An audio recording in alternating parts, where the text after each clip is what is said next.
There is lot of confusion. बहुत लोग osteoarthritis को भी गठिया कहते हैं। ऑस्टियोआर्थराइटिस एक अलग डिजीज़ है, रोमेटॉइड आर्थराइटिस एक अलग डिजीज़ है। दोनों ही आर्थराइटिस हैं, दोनों ही जॉइंट्स को ख़राब करते हैं, बट ऑस्टियोआर्थराइटिस एक एजिंग डीजनरेटिव प्रोसेस है। With age wear and tear की वजह से हम जब जॉइंट्स को लगातार यूज़ करते रहते हैं तो जॉइंट्स में जो एक आम भाषा में बोला जाए तो ग्रीसिंग होता है अंदर एक हाइलोरोनिक एसिड का, वो कम हो जाता है और जॉइंट्स आपस में रगड़ रगड़ के उनमें फ्रिक्शन आती है तो उसमें डैमेज आने लग जाता है। ये विद एज होता है, जैसे अराउंड 50 to 60 ईयर्स पे। किसी किसी को नहीं भी होता, किसी किसी को आजकल 35 ईयर्स में ही ऑस्टियोआर्थराइटिस स्टार्ट हो रहा है। बहुत हद तक डिपेंड करता है कि आपका लाइफस्टाइल कैसा है, घर में आप किस तरीके का टॉयलेट सीट्स यूज़ करते हैं, कैसे आपका उठना बैठना है, कितना वॉक करते हैं, कितना वेट है आपका, उस पे ऑस्टियोआर्थराइटिस का कंडीशन डिपेंड करता है। वेयर एज रोमेटॉइड आर्थराइटिस एक इन्फ्लेमेटरी ऑटोइम्यून डिजीज़ है जिसका बहुत अच्छे से दवाइयों के सहारे हम इजीली इलाज कर सकते हैं, बट ऑस्टियोआर्थराइटिस में बेसिकली एक्सरसाइजेस काम करते हैं। सो एक टोटली डिफरेंट एंटिटीज़ हैं। सो ऑस्टियोआर्थराइटिस जैसे मैंने बताया एक एजिंग प्रोसेस है। ऑस्टियोआर्थराइटिस में जनरली स्मॉल जॉइंट्स इन्वॉल्व नहीं होते हैं, ये बहुत बड़ा डिफरेंस है रोमेटॉइड और ऑस्टियोआर्थराइटिस में। ऑस्टियोआर्थराइटिस में जनरली नीज इन्वॉल्व होते हैं। आपने देखा होगा बड़े बुजुर्ग बहुत ज़्यादा गाँव में या कहीं पर भी लंगड़ा कर चलते हैं, वेट ज़्यादातर काफ़ी ज़्यादा होता है और एज के साथ आती हैं चीज़ें 55-60 ईयर्स में। सो अगर आपके शोल्डर्स इन्वॉल्व हो रहे हैं, स्पाइन इन्वॉल्व हो रहा है, हिप जॉइंट्स इन्वॉल्व हो रहे हैं या नीज इन्वॉल्व हो रहे हैं, जो बड़े जॉइंट्स हैं, ये मोस्टली ऑस्टियोआर्थराइटिस में इन्वॉल्वमेंट होते हैं और इसमें डैमेज बहुत ज़्यादा आता है, टेढ़ापन आने लग जाता है। इसमें स्टिफनेस नहीं होती है जैसे रोमेटॉइड आर्थराइटिस में होती है। So these are painful conditions जिसमें डिफॉर्मिटीज़ आएंगी और विद एक्सरसाइजेस ये आपकी डिफॉर्मिटी या पेन बढ़ता रहेगा। जैसे जैसे आप काम करेंगे ऑस्टियोआर्थराइटिस वाले पेन्स बढ़ जाएंगे, वेराज रोमेटॉइड आर्थराइटिस वाले पेन्स विद एक्सरसाइजेस हमेशा कम होते हैं। वो विद जब आप स्टैटिक रहते हो या बैठे रहते हो, स्टेगनेंसी से रोमेटॉइड आर्थराइटिस के पेन्स बढ़ जाते हैं, वेराज ऑस्टियोआर्थराइटिस आराम करने से हमेशा पेन सेटल हो जाते हैं। That's how you can differentiate between osteoarthritis and rheumatoid arthritis. There are some risk factors associated with osteoarthritis but not many, because osteoarthritis कोई डिजीज़ नहीं है, ये जस्ट एक एजिंग प्रोसेस है, बहुत लोगों को होता है। इसको रोकने का सिर्फ यही तरीका है कि हम अपने लाइफस्टाइल पर ध्यान रखें। सो रिस्क फैक्टर्स अगर मैं कहूँगी, आपका वेट अगर बहुत ज़्यादा है तो जॉइंट्स पे डेफिनेटली डैमेज ज़्यादा होगा। सिडेंट्री लाइफस्टाइल है तो that is again a very big risk factor. अगर आप स्मोकिंग करते हैं, अल्कोहल लेते हैं बहुत ज़्यादा, या आपका diabetes, heart disease, thyroid, blood pressure, ये सब कंट्रोल में नहीं है तो ये ऑस्टियोआर्थराइटिस के चांसेस ज़्यादा हो जाते हैं। प्लस अगर आप कुछ चीज़ें बहुत ज़्यादा करते हैं, जैसे बहुत लोगों को लगता है कि अगर हम स्टेयर्स बहुत ज़्यादा उतरेंगे चढ़ेंगे तो उनका वेट लॉस होगा, बट ज़्यादा स्टेयर्स का उतरना चढ़ना is very bad for your knees, तो वो एक गलत चीज़ हो जाती है आपकी नीज़ के लिए।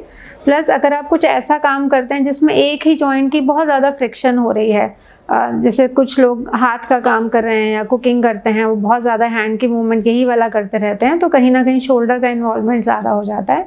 सो in that case muscle strengthening exercises help करती हैं। ऑस्टियोआर्थराइटिस जैसे मैंने बताया एक एज के साथ आता है, तो डायग्नोसिस तो इसका बहुत सिंपल है, पेशेंट खुद ही पहुंच जाएगा ऑर्थोपेडिशियन के पास with pains in the knees और इन द शोल्डर और इन द बैक। जनरली उसमें स्वेलिंग नहीं नज़र आती है, जॉइंट्स में टेढ़ापन ज़रूर नज़र आ सकता है विद टाइम, और अगर आपको चलने फिरने में या बहुत चीज़ें करने में, अपना रूटीन का काम करने में बहुत पेन होता है तो आप इजीली अपने डॉक्टर के पास जाएंगे। With looking at the condition and the history ही पता लग जाता है कि ऑस्टियोआर्थराइटिस है, और वो उसका सिविरिटी कितना है या वो सच में यही है, कुछ और चीज़ तो नहीं है। उसके इवैल्यूएशन के लिए x-rays is the only thing which is actually really helpful. But कभी कभी ऑस्टियोआर्थराइटिस इतना ज़्यादा डैमेज हो जाता है कि उसमें लिगामेंट टियर्स हो सकते हैं या अलॉन्ग विद ऑस्टियोपोरोसिस कहीं पे बोन्स फ्रैक्चर हो सकते हैं, तो समटाइम्स एमआरआई की नीड होती है। ब्लड टेस्ट का इसमें बहुत ज़्यादा रोल नहीं है, it's just basically the radiological test like x rays और MRI which can help in diagnosing osteoarthritis. और इसके ट्रीटमेंट ऑप्शंस में कुछ मेडिसिन्स हैं जो हेल्प करती हैं बट नॉट मच। अगर जॉइंट बहुत ज़्यादा ख़राब हो गया है तो yes, joint replacements is the only thing which will help. And exercises is the important, most important thing, जिसको मैं बहुत ज़्यादा अपने पेशेंट्स को कहती हूँ कि आप अपनी डेली रूटीन में 1 आवर प्लीज़ खुद को दीजिए। अगर रेगुलर एक्सरसाइजेज करते रहेंगे तो ऑस्टियोआर्थराइटिस होने के चांसेस ना के बराबर है। So first let me tell about rheumatoid arthritis, क्योंकि वो ज़्यादा ज़रूरी है in case when its complications are concern. So rheumatoid arthritis में अगर हम उसको अनट्रीटेड छोड़ेंगे तो आपके जॉइंट्स तो डेफिनेटली डैमेज होंगे ही होंगे। इसमें जॉइंट्स टेढ़े होने लग जाते हैं, आपकी रूटीन मोबिलिटी ख़राब होने लग जाती है। देन अगर रूमेटॉइड आर्थराइटिस अनट्रीटेड है तो डेफिनेटली लंग्स इन्वॉल्वमेंट बहुत जल्दी होता है, जिसे हम इंटरस्टिशियल लंग डिजीजेस कहते हैं। ओवर द टाइम आपका ऑक्सीजन लेवल कम होता है तो ऑक्सीजन की नीड बहुत ज़्यादा होने लग जाती है। Then in case of rheumatoid arthritis heart attacks या पैरालिसिस जैसे स्ट्रोक अटैक्स होते हैं, वो बहुत ज़्यादा होते हैं अगर रूमेटॉइड आर्थराइटिस अनट्रीटेड है। अगर आइज़ का इन्वॉल्वमेंट बहुत ज़्यादा है तो स्क्लेराइटिस या कॉर्नियल अल्सर्स, ये सब कॉम्प्लिकेशंस हो सकते हैं।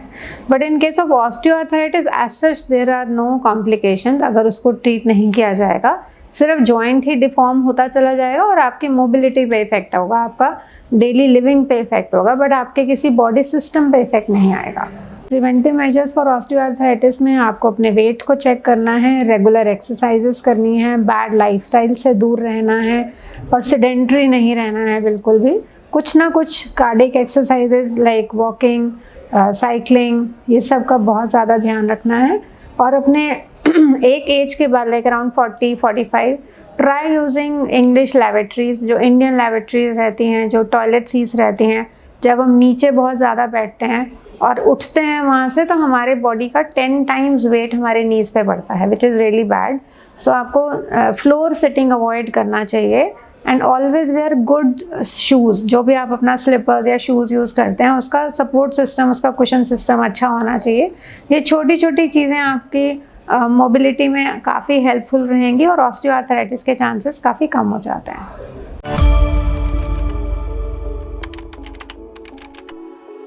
Follow us to stay updated on debates, discussions, facts, and tips about health. Click on the subscribe button and the bell icon for latest updates.